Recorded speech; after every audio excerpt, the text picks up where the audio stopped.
கழக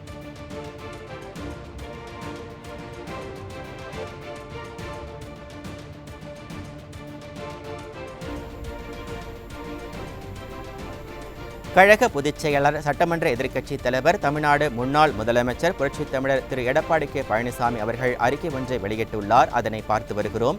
கனமழையால் பாதிக்கப்பட்டுள்ள தென் மாவட்டங்களைச் சேர்ந்த மக்களுக்கு கூடுதல் நிவாரணம் வழங்குவதுடன் இறந்த கால்நடைகள் போன்றவற்றை அகற்றி நோய் தொற்று பரவாமல் சுகாதார பணிகளை மேற்கொள்ள வேண்டும் என்று விடியா திமுக அரசை வலியுறுத்தி அவர் அறிக்கை ஒன்றை வெளியிட்டுள்ளார். சென்னையில் மிக்ஜாம் புயலின் போது முன்னெச்சரிக்கை நடவடிக்கை மேற்கொள்ளாததன் காரணமாக கனமழையால் பொதுமக்களுக்கு பாதிப்பு ஏற்பட்டது. நிவாரணப் பணிகளும் கால தாமதமாக திட்டமிடல் இன்றி 3 நாட்கள் கழித்துதான் துவங்கப்பட்டன. குறிப்பாக வடசென்னை கடற்கரை பகுதியில் கச்சா எண்ணெய் கழிவுகள் கலந்து சுற்றுச்சூழல் பாதிப்பு ஏற்பட்டது. அந்த பாதிப்புகளை அப்புறப்படுத்த தொழில்நுட்பம் வளர்ந்துள்ள இந்த நவீன காலத்திலும் தடுமாறியது இந்த நிர்வாகத்திறனற்ற விடியா திமுக அரசு என அவர் அந்த அறிக்கையில் சுட்டிக்காட்டியுள்ளார். மிக்ஜாம் புயல் கனமழையால் ஏற்பட்ட வெள்ள பாதிப்புகளை எப்படி கையாள்வது என்ற படிப்பினையை பாடமாக எடுத்துக்கொண்டு தென் மாவட்டங்களுக்கான கனமழை எச்சரிக்கையின் போது இந்த விடியா திமுக அரசு முன்னெச்சரிக்கை நடவடிக்கைகளை மேற்கொண்டிருக்க வேண்டும் என அவர் சுட்டிக்காட்டியுள்ளார். ஆனால் இந்த விடியா திமுக அரசு இந்திய வானிலை ஆய்வு மையத்தை குறை கூறிக்கொண்டு பாதிக்கப்பட்ட 4 தென் மாவட்ட மக்களுக்கு உரிய நேரத்தில் தேவையான உதவிகளை செய்யாமல் தட்டி கழிப்பது மிகுந்த வேதனை அளிக்கிறது என அவர் குறிப்பிட்டுள்ளார். ஒரு மாநில அரசு இயற்கை சீற்றம் என்றால் எதற்கும் தயார் நிலையில் அரசு எந்திரங்களை வைத்திருக்க வேண்டும். கடுமையான மழையால் வெள்ள பாதிப்பு ஏற்பட்டவுடன் அரசு நிர்வாகம் மக்களுக்கு நம்பிக்கையூட்டும் விதமாக நேரடியாக ஆறுதல் நிவாரணப் பணிகளை மேற்கொள்ள வேண்டும் என அவர் தெரிவித்துள்ளார். நிவாரணத்தின் போது மாநில அரசு நிர்வாகம் உடனடியாக தன் சொந்த நிதியை பயன்படுத்தி நிவாரணப் பணிகளை தொடங்க வேண்டும் எனவும் அவர் குறிப்பிட்டுள்ளார். கடந்த வாரம் பெய்த கனமழையில் திருநெல்வேலி, தூத்துக்குடி, தென்காசி மற்றும் கன்னியாகுமரி உள்ளிட்ட தென் மாவட்டங்களில் மக்களின் இயல்பு வாழ்க்கை கடுமையாக பாதிக்கப்பட்ட போது விடியா திமுக அரசின் முதலமைச்சரோ மக்கள் மீது சிறிதும் அக்கறையின்றி தேர்தல் கூட்டணி குறித்து பேசுவதற்காக டெல்லிக்கு சென்றுவிட்டார் என்பதை அவர் சுட்டிக்காட்டியுள்ளார். கனமழையால் ஏற்பட்ட வெள்ள பாதிப்பு பற்றி அறிந்தவுடன் 19/12/2023 அன்று தாம் நேரடியாக கழக நிர்வாகிகளுடனும் மாவட்ட கழக நிர்வாகிகளுடனும் உடனடியாக பாதிக்கப்பட்ட மக்களை நேரில் சந்தித்து நிவாரண உதவிகளை வழங்கினேன் என அவர் தெரிவித்துள்ளார்.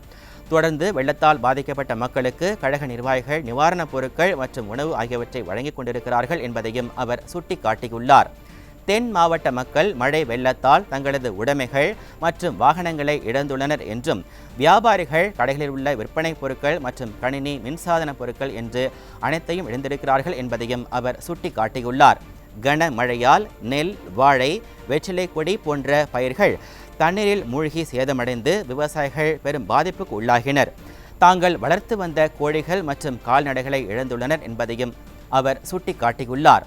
கடற்கரை ஓரங்களில் உள்ள உப்பளங்கள் முழுவதுமாக தண்ணீரில் மூழ்கி 100% பாதிப்படைந்துள்ளன.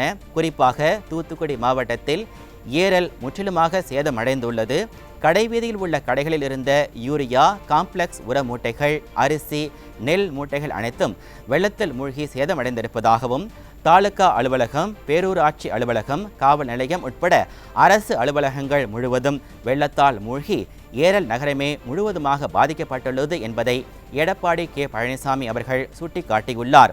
வெள்ளம் பாதித்துள்ள மாவட்டங்களில் குறிப்பாக தூத்துக்குடியில் 7 நாட்கள் ஆகியும் இன்னும் தண்ணீர் வடியாததால் பல பகுதிகளில் தேங்கிய மழை நீரில் கால்நடைகள் உயிரிழந்து மிதக்கின்றன என்பதையும் இதனால் கடும் தொற்றுநோய் பரவும் அபாயம் ஏற்பட்டிருப்பதாகவும் தேங்கிய வெள்ள நீரை அப்புறப்படுத்த பிற மாவட்டங்களில் உள்ள மாநகராட்சி, நகராட்சியில் உள்ள ராட்சத மோட்டார்களை உடனடியாக கொண்டு சென்று தேங்கிய வெள்ள நீரை அகற்ற வேண்டும் எனவும் இல்லையென்றால் தேங்கிய நீரில் கடுமையான நோய் தொற்று பரவும் அபாயம் உள்ளது என்றும் ஊடகங்களில் செய்திகள் வந்துள்ளன என்பதை திரு எடப்பாடி கே பழனிசாமி அவர்கள் இந்த அறிக்கையில் சுட்டிக்காட்டியுள்ளார்.